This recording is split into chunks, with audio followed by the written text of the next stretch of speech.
Yo, cuando empecé a pensar en este evento, soñaba con traer a estas dos personas para acá. Yo tengo una admiración profunda por unos venezolanos que son capaces de construir empresas de la talla y del nivel de lo que han hecho Alfredo y Roger. Yo quiero empezar por preguntar nada más y por levantar la mano. Lo que pasa es que yo no veo mucho para allá, no sé si ustedes ven, pero... aquí, ¿quién ha escuchado de Papa? Como la cuarta parte. ¿Quién ha escuchado de Kavak? Qué bárbaro. Bueno, estas son dos empresas que nos han representado de una forma importante en el mundo y quisiera pasar este espacio conociéndolos a ustedes como emprendedores, conociendo sus historias y que nos cuenten cómo ha sido ese proceso emprendedor desde el principio. Te voy a empezar contigo, Alfredo. Cuéntanos, ¿cómo arranca Papa?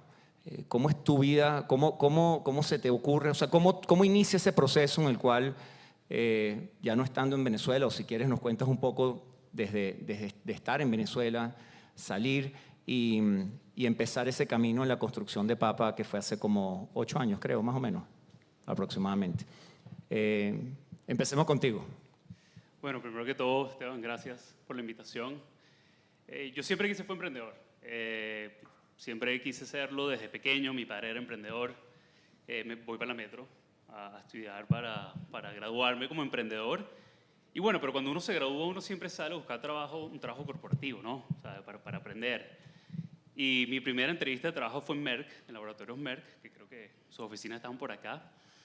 Y voy por un cargo y me entrevistan y me dicen, mira, Alfredo, gracias por venir, pero tú estás sobrecalificado para este cargo. Le digo, ¿pero cómo? Si me acabo de graduar de la universidad, ¿cómo puedo estar sobrecalificado? Y ahí me volteé y le dije a mi padre, vamos a comenzar un negocio juntos porque yo no puedo trabajar en una corporación. Y así comenzó mi vida de emprendedor en Venezuela. Primero construí una empresa con mi padre, luego construí una empresa tecnológica y en el 2015 me voy para Estados Unidos a tratar de vender ese mismo producto allá, en el mercado americano. Sin embargo, no funcionó. La idiosincrasia, obviamente, de Estados Unidos es muy distinta a Venezuela. Pero en ese transcurso conocí a mi socio de Papa. Estamos empezando desde cero cuando su abuelo tenía demencia y estaba muy solo. Y él como nieto se sentía muy mal de que no podía pasar tiempo con él. Entonces nos metimos en Facebook, contratamos a una estudiante de medicina, que era venezolana, por cierto, le hicimos un background check y lo mandamos a su casa. Y al señor le encantó. Él era argentino, aunque mi socio es americano, él era argentino, entonces por eso le decían Papa. Y ahí cuando dijimos, bueno, hay muchos estudiantes de universidad, hay muchísimas personas cumpliendo 65 años todos los días, ¿por qué no mezclamos ambas generaciones? Y así comenzamos. Empezaste Papa, cuéntanos esa parte inicial de arrancar de esos pasos iniciales. O sea, entiendo que estuviste por Y Combinator. ¿Cómo consigues, o sea, cómo arrancan esos baby steps iniciales de arrancar un negocio en esa etapa donde todavía no sabes para dónde va, pero tienes una idea? Bueno, al principio lo que queríamos era, como nosotros estamos en Miami y estamos tratando de ofrecerle Papa a cualquier adulto mayor de la zona. Entonces íbamos caminando a lugares de asistencia de mayores, a nursing homes, tratando de venderlo, pero era súper complicado. Entonces lo que hacíamos era por Facebook tratar de buscar personas que venían de Nueva York, agarrar un crucero y buscarlos en el aeropuerto, cualquier servicio que pudiésemos ofrecer a un adulto mayor. Así comenzamos. Pero nuestro enfoque era en verdad la soledad. La soledad es un problema gravísimo, principalmente en los adultos mayores. Y ahí a unos cuantos meses, el Centro de Medicare y Medicaid, que son unas instituciones que manejan la salud en Estados Unidos, aprobaron nuestro tipo de servicio como un beneficio gratuito al adulto mayor.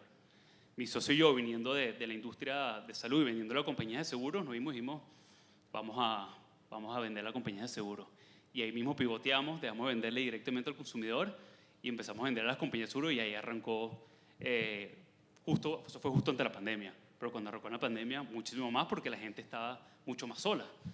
Los adultos mayores encerrados en su casa no tenían a nadie. Entonces llamaban por teléfono a las compañías de seguros para conversar con alguien. Y las compañías de seguros empezaron a llamar, atiéndeles tú el teléfono. Y así fue como Papa empezó a crecer rápidamente. Ok, vamos a dejarlo ahí un segundo, que es esa etapa inicial, antes de que empiece a crecer rápidamente, para hablar dónde estamos hoy. Roger, cuéntanos también de cómo fue tu proceso, o sea, cómo fue esos inicios, de dónde vienes tú como emprendedor y cómo nace Kavak y, y dónde está Kavak hoy en día. Buenísimo.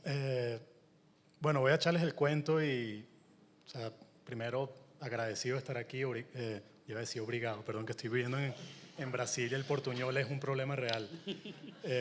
Gracias por la invitación y es surreal estar aquí en Venezuela después de tanto tiempo. Yo he venido con frecuencia, pero estar aquí en este podio, mi casa aquí cerca, viniendo para acá, pasé por allá, ha sido bien nostálgico y emocionante. Y para mí, bueno, yo vengo, digamos, tercera generación de emprendedores. Mi abuelo irlandés, que nació y se crió en Trinidad y Tobago, se enamoró de una venezolana en Caripe, y de ahí nace también mi papá, que continúa el negocio familiar, una juguetería, y después que se convierte en una importadora de juguetes, distribuidora, etc. Siempre para mí mi imagen de lo que yo quería hacer cuando creciera era simplemente seguir el ejemplo de mi papá y de mi abuelo y emprender, crear mi propio negocio. La verdad es que no sabía que habían otras alternativas. Y cuando me graduó, que me cuesta graduarme, me demoró 6, 7 años en graduarme en la universidad, creo que no estaba hecho ¿De cuál? de la Metro. No estaba, digamos, no me daba mucho con un salón de clases, y trabajé en el Banco Venezuela por un año, en el último año de la universidad, y ya mi familia se había mudado de Venezuela por circunstancias en la época, y cuando me graduó, decido mudarme a Argentina, donde ellos estaban. 2009, si recuerda a alguien, crisis financiera mundial, la situación estaba bastante complicada, y llego a Argentina y no habían posibilidades de trabajar, que fue un blessing in disguise, porque al final me dio la oportunidad de tener más tiempo para reconectar con mi familia. Me puse a leer muchas revistas, me puse a leer muchos libros, no sé, estaba medio perdido buscando inspiración, y en eso empiezo a leer mucho sobre la región, sobre América Latina. Creo que el venezolano piensa generalmente mucho en el norte, ¿no? en Estados Unidos y Europa, y no vemos mucho hacia abajo. Argentina, Brasil son países de fútbol. Para nosotros era fútbol, Brasil y Argentina. Y empiezo a descubrir que de hecho Brasil es una potencia mundial. En la época también era el BRIC, estaba de moda Brasil. Era la época de la portada del Cristo Redentor con el cohete. Y dije, bueno, o sea, ya que soy un venezolano en Argentina y no están contratando ni argentinos ni a venezolanos, déjame ver si aprendo portugués y de repente eso puede ser una ventaja competitiva en el futuro. Ahora lo hablo racionalmente, pero en el momento era más algo intuitivo que busqué, y empecé a estudiar portugués, y 3 meses después a mi papá lo transfieren a Sao Paulo. Coincidencias de la vida. Llegamos a Sao Paulo en enero del 2010, y ahí en una cena, una parrilla que hicimos con colegas del trabajo de mi papá, me hablan de consultoría. O sea, yo les decía, la verdad es que no sé qué hacer, estoy perdido. Brasil se veía bastante grande e intimidante, y me dicen, ¿sabes qué? Chamo, consultoría te va a resolver la vida, te va a poner en orden, te va a dar lo que necesitas. Yo no sabía mucho qué era consultoría. Empiezo a investigar un poco más, descubro estas empresas, Bain, McKinsey, etc. Termino aplicando para Bain, termino entrando, y el primer año descubro varias cosas, ¿no? Descubro primero que soy bueno, que antes de eso no tenía mucha confianza en mí. De nuevo, me tardé mucho tiempo en graduarme, estaba un poco perdido. El trabajar y la consultoría me dieron confianza. Aprendí a descubrir la importancia de la curiosidad, por ejemplo, que me acuerdo cuando estábamos hablando de un proyecto, de repente salían a meterse en el modelo o a seguir las instrucciones del partner del proyecto, y yo me iba por otro camino, me ponía a hacer preguntas diferentes. Cuando teníamos conversaciones acerca del problema, yo traía un contexto mucho más completo. Entonces empiezo a descubrir eso de mí, al mismo tiempo descubro que no me gusta la consultoría y que no quiero ser consultor y que no quiero hacer PowerPoints, y bueno, al final duró apenas un año. Por suerte recibo un contacto en esa época por LinkedIn de parte de Rocket Internet, que en ese momento estaban buscando, la clásica de ellos, buscando a consultores, investment bankers, como que el mismo perfil para unirme a Groupon. En ese momento Groupon estaba haciendo su expansión internacional y lo estaban haciendo a través de Rocket. Hicieron un joint venture y Rocket se encargó de acelerar el negocio en el resto del mundo con la condición de que iban a hacer un cash out después del IPO. Dicho y hecho, sucede el IPO y yo estoy en el medio de esa tormenta. Paso de una empresa Rocket, una startup con esa vena alemana, y nos convertimos en una empresa pública de un día para otro, una empresa pública americana. Y el poder de los incentivos, que fue una de las cosas que aprendí en ese momento, el incentivo de Rocket era hacer un IPO exitoso, que eso no necesariamente significa construir un negocio con las bases sólidas, ¿no? Y nos dejaron un problemón y al final fueron 3 años de mucho aprendizaje, porque no hay mejor forma de aprender que cometiendo muchos errores. Tuvimos 4 CEOs en 3 años. Yo creo que una de las cosas buenas de trabajar en una startup es que es tan dinámico, tan rápido, tan caótico, que se abren muchas puertas. Si las aprovechas, mi jefa la votaron, luego vino otra persona, no se adaptó, y ahí estaba yo, y ahí iba subiendo, y en cuestión de un año estaba liderando todo el equipo de comercial en Brasil, un equipo de 350 personas a los 27 años. Pero luego empezaron los problemas, tuve que hacer recortes, tuve que votar a mitad del equipo, y eso fue una experiencia que me marcó bastante. Pero bueno, luego de 3 años me termino frustrado, queriendo hacer algo más. Pienso en hacer un MBA y al final decido unirme junto con Rocket a Linio en México. Me mudo de Brasil a México, empiezo a trabajar en Linio, es donde conozco a mi futuro socio Carlos, y empezamos primero conectando muy bien profesionalmente, luego nos empezamos a hacer muy amigos también, somos venezolanos, nuestras esposas se hacen amigas, al final eso abre como una dinámica diferente donde empezamos a hablar de sueños, anhelos, frustraciones. No estábamos tan contentos con la situación con Rocket en Linio porque éramos fundadores for hire, no teníamos realmente el poder de impactar la visión y el camino del negocio. Estábamos ejecutando y estábamos sufriendo las consecuencias de la ejecución y dando la cara, pero al mismo tiempo no era nuestro negocio. Y ya estábamos los dos listos para emprender y él me habla de una experiencia vendiendo su carro en Colombia y que fue una experiencia muy mala, y la forma en que él piensa, cuando él se encuentra un problema, él escribe la solución y me habla de una solución donde, bueno, ¿y qué pasa si en vez de tener que salir a vender el carro como yo lo tuve que vender, lo hago a través de una plataforma segura, confiable, etcétera? En ese momento no había muchos benchmarks que hacer, y cuando él me dice eso, le dije, coño, la verdad es que o sea, cuando te mudas de país, lo que siempre haces es que tienes que vender tu carro, y cuando llegas al país siguiente tienes que comprar tu carro, sobre todo en América Latina, no en el transporte público, etcétera. Me tocó moverme de país en país y comprar, vender. Tuve esa experiencia de primera mano. Cuando él me dice la experiencia de vender, yo le dije, no, la experiencia de comprar es peor todavía. Y ahí empezamos a hablar sobre ambas cosas. Y eso fue en enero del 2016 que decidimos renunciar, sin una idea todavía, simplemente con las ganas de emprender y sabiendo que había un problema importante en la experiencia de ser dueño de un carro. Y bueno, empezamos los primeros meses pateando calle, yendo a concesionarios, yendo a los tianguis en México, son como mercados de venta de carros.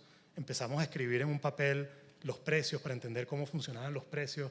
Nos sacaron en metralleta de varios de esos mercados, pensando que estábamos tratando de robar información, etc.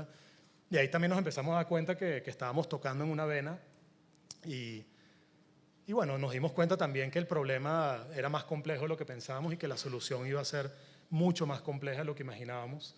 Al principio pensábamos hacer una intermediación, conectar el comprador con el vendedor.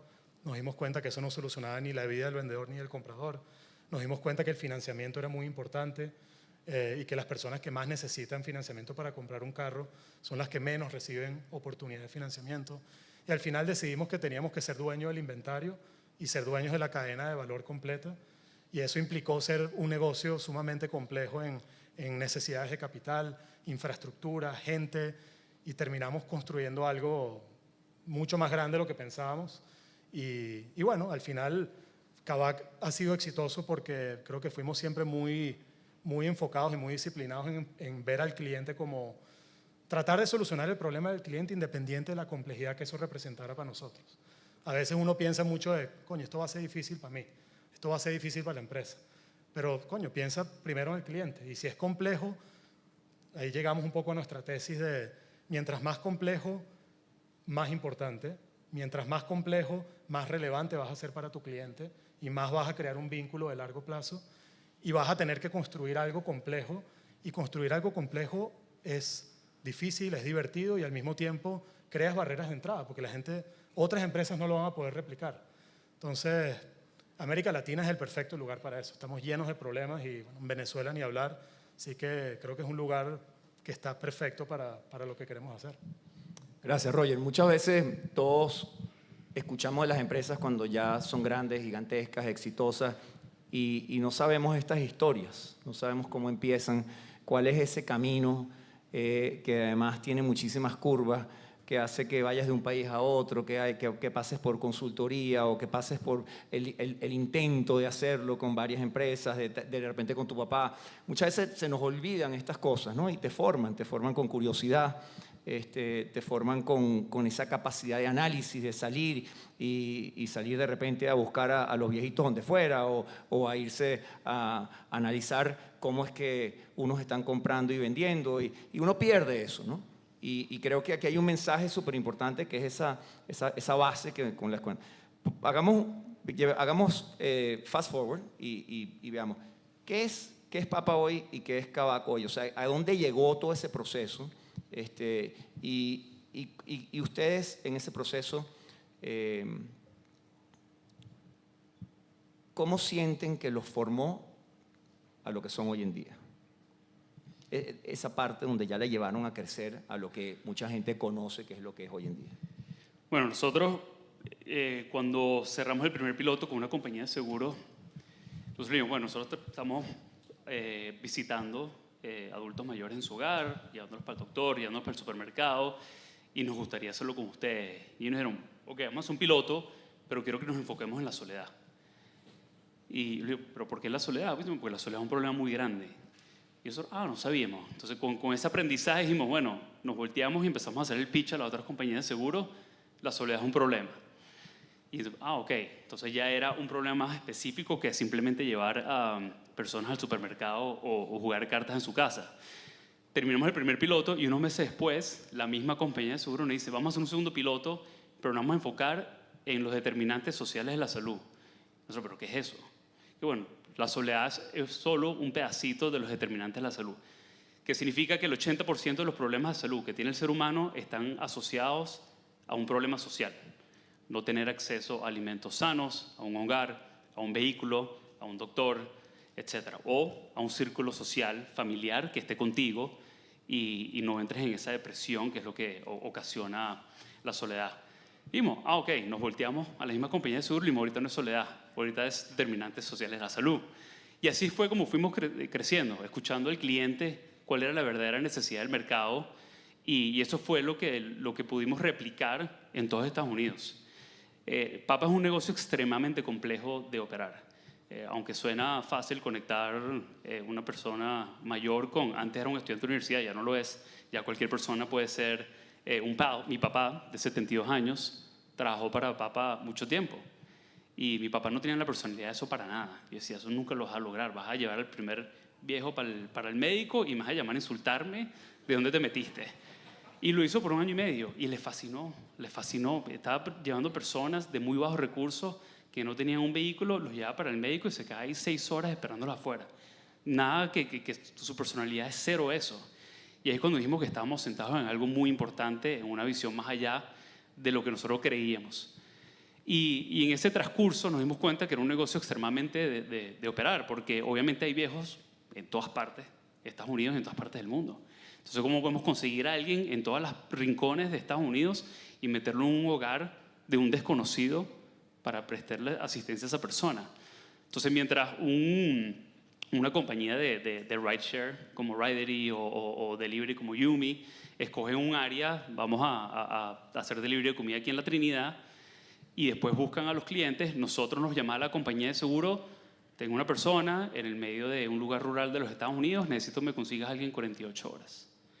Y eso logísticamente fue sumamente complejo, tuvimos que construir mucha tecnología y todavía es complejo. Mientras Uber en Estados Unidos hace rides en 600 ciudades, nosotros hacemos visitas en 3.500 ciudades de los Estados Unidos. Y eso obviamente hizo que el negocio se transformara en una maquinaria logística que nunca mi socio y yo lo esperamos. Nosotros era chévere, vamos a mandar un chamo que hace un viejo aquí a la esquina. Y no, se transformó en una compañía sumamente compleja. Y obviamente eso todo fue aprendizaje. Obviamente cometimos 1 millón de errores, 1 millón de errores. Estamos lidiando con empresas de compañías de seguros regularizadas, perdón la palabra, y reguladas. Y el problema es que como el servicio lo estaba pagando el gobierno, si nosotros no le podíamos conseguir una persona a los 2 días a esa persona, los llamaba a la compañía de seguro, tienes una falla. Y eso pasaba todos los días, todos los días. Y no era que le estamos fallando a la compañía de seguro, le estamos fallando al viejito que necesitaba ir para el doctor, que estaba esperando semanas o meses en ir para esa cita, les estamos fallando. Entonces, obviamente fue una operación extremadamente compleja y, como dije, lo sigue siendo, pero esos aprendizajes son los que hacen que uno como emprendedor crea ese coraje y esa corteza que te hace seguir intentando, seguir emprendiendo, siempre abordando los fallos y los fracasos como algo importante, no como algo de fallé, me deprimo y cambio de idea o cambio de producto. Y por eso es tan importante fallar, por eso es tan importante seguir tratando y seguir aprendiendo para ser un buen emprendedor. Gracias. Roger, ustedes dos construyeron unicornios y obviamente Kavak probablemente es el unicornio más grande que todavía no está listado en la bolsa de Nueva York. Y eso es lo que la gente tiende a conocerlo. Pero yo quiero que tú me hables un poco de qué significa éxito, qué es éxito para ti. Y este tema de esta palabra tan usada de unicornio, ¿qué significa todo eso para ti?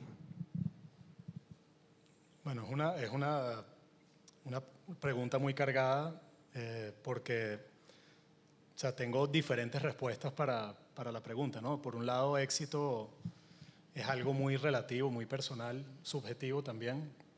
Y si me hubieses preguntado qué es éxito hace 10 años, hace 5 años, hace 1 año, te hubiese dado respuestas diferentes a las que te puedo dar ahora.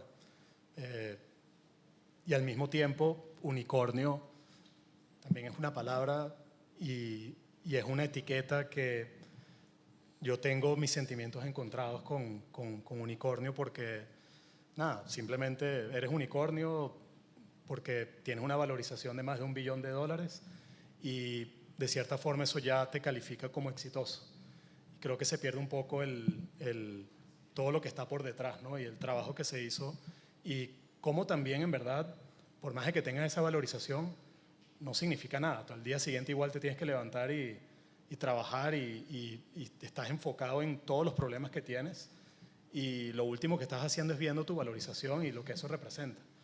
Entonces, lo bueno de Kavak es que es una empresa que te da tu patadita cada cierto tiempo para sentarte perdonen la expresión, sentarte de culo cuando piensas que estás allá arriba y que estás haciendo las cosas bien y que eres unicornio y todo lo demás. Al día siguiente tienes un cliente en Twitter reclamando porque el carro le falló, recordando que el carro hay un elemento muy personal y muy emocional del cliente con el carro.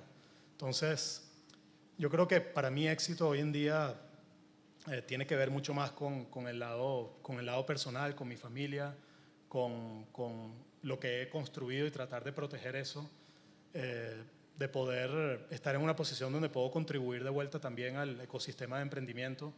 Me veo mucho más motivado y cercano a ese tipo de éxito que al éxito, no sé, profesional, monetario. Y lo digo en una posición también privilegiada, entiendo, ¿no? Porque mi negocio le fue muy bien. Pero al mismo tiempo, de nuevo, eso no quita el sacrificio, el trabajo, el efecto que eso tiene acumulativo también en uno porque uno se expone a un mundo de mucha presión, de mucho estrés, de mucha velocidad, mucho cambio. Yo recientemente me tomé un año sabático, estoy en pleno año sabático. Lo recomiendo para el que pueda hacerlo.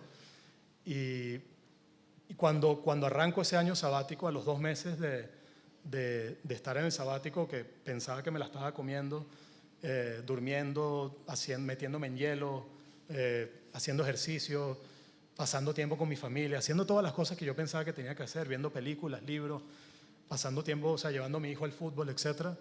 Una noche me levanto y me da un ataque de pánico, o sea, como un ataque de pánico que no sabía que me podía pasar, ¿no? Fue una experiencia nueva para mí, y eso que yo he vivido muchas cosas en mi vida, nunca había tenido como que un resultado donde mi cuerpo me dijera, o sea, presta atención porque sí. Y luego salí a buscar ayuda y traté de informarme, psicólogos, psiquiatras, mira, pero ¿por qué es esto? ¿Qué me está pasando? ¿Por qué sentí esto? Y la respuesta fue muy decepcionante también, porque fue muy de etiquetarme y de buscar explicaciones muy superficiales, muy en contra de como yo vivo la vida, de ser profundo y ser curioso. Y bueno, eso me llevó en un camino de salud mental que ahorita es mi nueva pasión y me encanta. Y creo que el ser emprendedor, ese lado del emprendimiento no se habla mucho.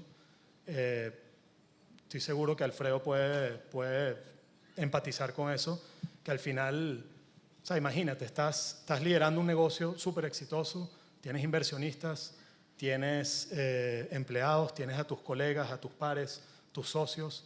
En el momento que tú levantas la mano y dices que estás atravesando algo, no sé, ansiedad, presión, depresión, lo que sea, inmediatamente te estás poniendo un target en la espalda.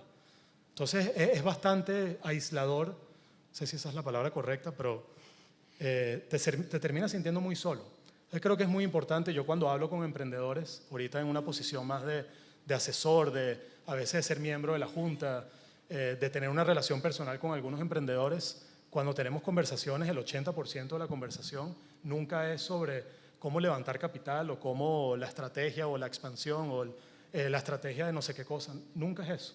Siempre es, brother, estoy colapsado, no puedo con la presión, no tengo con quién hablar. Y entonces creo que es algo que es importante que la gente entienda. Y yo creo que esto no es único para el emprendimiento, pero creo que es importante levantar la mano y pedir ayuda y rodearte de personas que realmente, con las que tú quieras vivir el resto de tu vida y montar tu negocio y crecer. Somos de carne y hueso y somos personas, y yo creo que ese es el mensaje también importante dentro de todo esto. Te escuché decir y nos hablaste de tu experiencia, de cómo ahora quieres tratar de ayudar más a la construcción del ecosistema, a Give Back. Obviamente tuviste una carrera donde te da la oportunidad de estar tranquilo para poder hacer eso. Y Alfredo, y ahí vas a generar impacto. Y yo quiero que hablemos por un segundo del impacto. ¿En qué momento decide un emprendedor o en qué momento un emprendedor puede empezar a pensar de impacto? Alfredo, desde el principio, siempre ha tratado de que su emprendimiento tenga mucho que ver con la transformación de vidas y generar impacto. Y ahí siempre hay dilemas y hay los paradigmas que dicen, bueno, no, primero dedícate, haz dinero, y una vez que hagas dinero, dedícate a ayudar a la sociedad. Y hay otros que dicen, no, yo desde el principio me voy a dedicar a ayudar a la sociedad. ¿Qué opinan de eso? O sea, ¿qué opinan ustedes? Son caminos, ambos tomaron caminos que son en cierta forma distintos, pero ¿cuál es la mejor receta? ¿O cuál, en su reflexión, es el camino que es más sano? Hablando un poco de esa tranquilidad mental. ¿Cuál es el más sano? Hay mucho ahí que decir. Yo creo que el impacto realmente, si es bueno o no para la sociedad, depende, ¿no? Hay empresas que tienen un impacto grandísimo y a lo mejor no están cambiando el mundo, pero es una necesidad que tenemos como seres humanos. Creo que como emprendedores lo que tenemos que enfocarnos al principio es buscar un problema, comenzar por nosotros mismos. ¿Qué problemas tenemos nosotros hoy en día que no hay una solución? Y enfocarnos en eso y tratar de solucionarlo, que es lo que le pasó a Roger. El impacto va mucho más allá de lo que es el modelo monetario de una empresa. Yo creo que es simplemente escuchar al mercado, ya cuando tienes clientes, escuchar a tus clientes y entender qué es lo que les molesta el día a día y ahí enfocarte. Como digo, no tiene que ser algo que esté cambiando el mundo, sino un problema en verdad que tú puedas identificar en la sociedad y que puedas resolver. El problema de salud mental es bastante complicado y nos quedan 9 minutos, entonces no creo que nos podamos meter en eso. El éxito, como Roger explicó, es bastante difícil de verlo porque uno sale en los periódicos y en las revistas y en los podcasts y aquí mismo y nos tildean de emprendedores exitosos y de un unicornio. Y eso en verdad a mí personalmente lo que hizo fue traer más problemas que ayuda. Mis amigos me llamaban y me escribían y yo decía, eso es un papel, por favor no le hagan caso a lo que leen. Eso es simplemente un número. Lo importante es lo que estamos haciendo nosotros en la empresa y la ayuda y cómo estamos solventando un problema a unas personas que lo necesitan. Lamentablemente los negocios son complicados, cualquier tipo de negocio es complicado y nosotros como seres humanos a veces necesitamos tomarnos un tiempo y tomarnos un break porque el estrés es real, la ansiedad es real y la salud mental es real. Entonces es muy importante que nos apoyemos, principalmente los emprendedores, buscar ayuda, cuando en verdad hay un problema, buscar ayuda y apoyarse de tus socios, apoyarse de tu equipo y nunca estar solo, porque en verdad que es un problema grandísimo que el emprendedor tiene miedo de hablar. Sí, creo que cuando hablas de impacto, yo creo que definitivamente hay un ciclo de vida del emprendedor donde al principio, o sea, no puedes pensar en dar a los otros o generar impacto en el ecosistema cuando tu rol es más emprender y montar tu negocio. Y esa es la forma en que vas a generar impacto. Y ahí es donde tiene que estar el foco en verdad. Todo lo demás va a darse si tu foco es en solucionar el problema que te apasiona. En nuestro caso, o sea, ni yo ni mis socios sabíamos nada de carros, nada. Mis panas me joden porque siempre yo tenía los carros en muy malas condiciones y no los sabía cuidar y bueno, cuando se enteran que estoy montando un negocio de carros, Te vieron que no te iba a ir bien, pues. Sí, fue como que bueno, tremenda idea. y bueno, al final yo creo que eso nos hizo perfectos para solucionar ese problema porque lo abordamos de una forma ingenua de simplemente ver el problema por lo que es y tratar de solucionarlo sin importar los obstáculos. Porque cuando hablábamos con concesionarios, todos nos decían, ¿qué están pensando? El negocio de seminuevos para nosotros es el peor negocio. Hay que enfocarse en vender carros nuevos, por ejemplo. O no, los carros usados dan mucho problema, etc. Y eso simplemente para nosotros era fuego, o sea, era llama al fuego, ¿no? Leña al fuego. Y siempre nos enfocamos mucho en el cliente y fuimos viendo los problemas o las soluciones que veíamos que eran importantes para ese consumidor y esa era la forma en que siempre vivíamos impacto, ¿no? Estaba hablando antes sobre el tema de financiamiento y este es un ejemplo que a mí me encanta contar porque creo que es muy real, muy fácil de entender, pero el 80% de las transacciones de carros usados en México eran entre personas físicas. Imagínate que si ese es el caso, no existe acceso a crédito. Entonces, esas transacciones todas eran en efectivo. Y muchísimas de las personas que necesitaban comprar un carro, los bancos no les prestaban dinero. O no estaban bancarizados, o no tenían historial crediticio, y al final es un círculo vicioso donde la persona que más necesita ayuda es la que menos ayuda recibe. Y cuando nosotros vimos ese problema y hablábamos con los bancos, mira, ¿cómo podemos darle la vuelta para poder darle crédito a la persona que lo necesita? La respuesta siempre era, olvídate de eso. Así que decidimos montar nosotros una financiera. Y hoy en día nosotros somos el mayor originador de crédito de carros usados, originadores de crédito de carros en México, en 7 años. O sea, ningún banco, ni el provincial no, el BBVA, ni los bancos más grandes de México originan tantos créditos como nosotros. Y no es porque nosotros nacimos con la idea de crear una financiera y ofrecer crédito a nuestros clientes. Fuimos paso a paso enfocándonos en el cliente, solucionando problema aquí, solucionando problema allá y creándole un ecosistema de soluciones, ya que habíamos ganado la confianza de ellos en esa primera parte transaccional de comprar y vender. Mira, nos quedan unos cuantos minutos. de verdad que admiro esa capacidad de identificar el problema y buscar una solución a toda costa, ¿no? Y eso es un poco lo que ustedes ejemplifican. Y esta desmistificación de lo que es un unicornio, yo creo que para nosotros es un valor inmenso. Quiero unas respuestas bien breves de ambos. ¿Qué rol juega en este momento para ustedes Venezuela?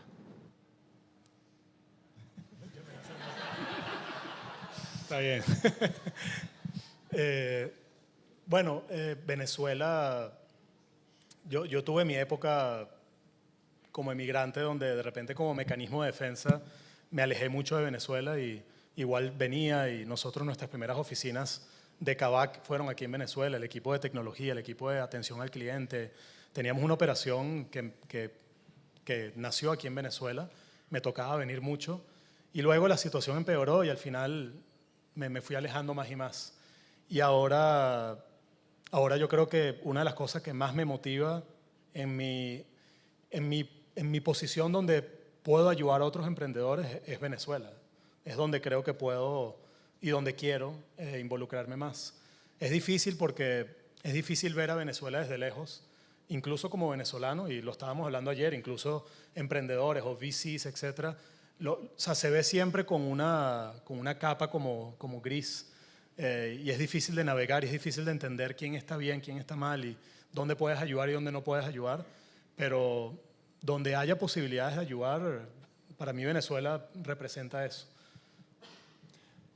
Alfredo, brevemente. Sí, ¿qué es para ti como comenté antes, yo antes de irme para Estados Unidos emprendí acá 2 negocios y yo me fui porque no tenía los recursos del país, no tenía los recursos que estoy viendo hoy en este evento.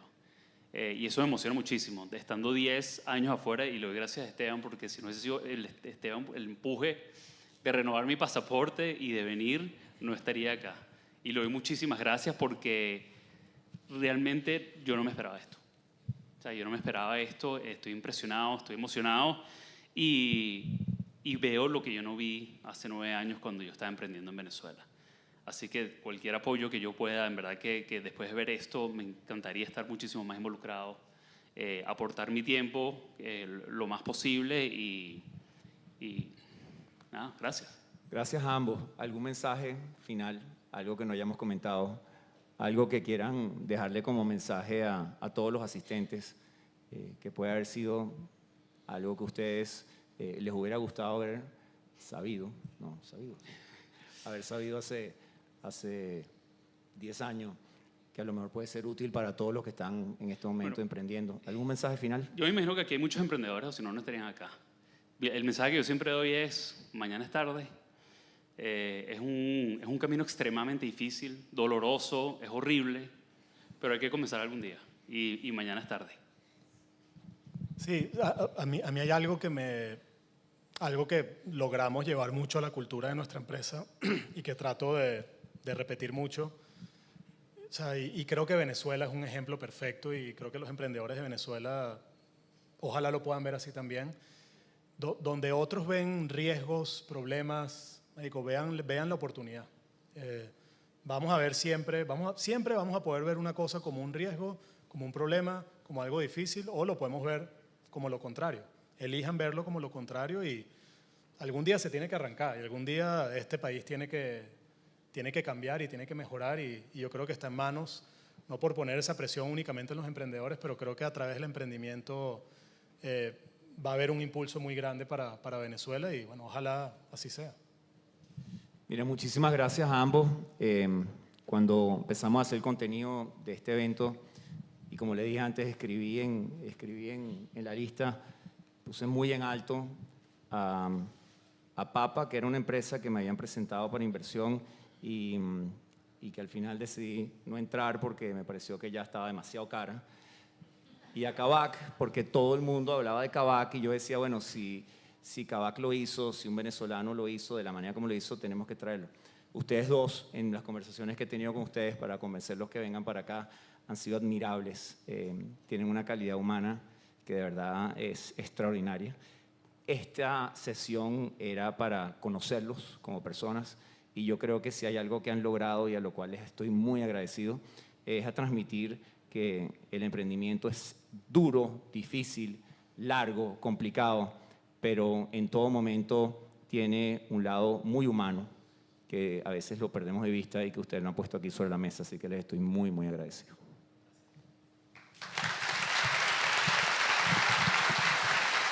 Gracias a Roger Locklin, cofundador de Kavak, Alfredo Bahamonde, cofundador y CEO de Papa, y a Esteban Torvar, quien moderó este panel.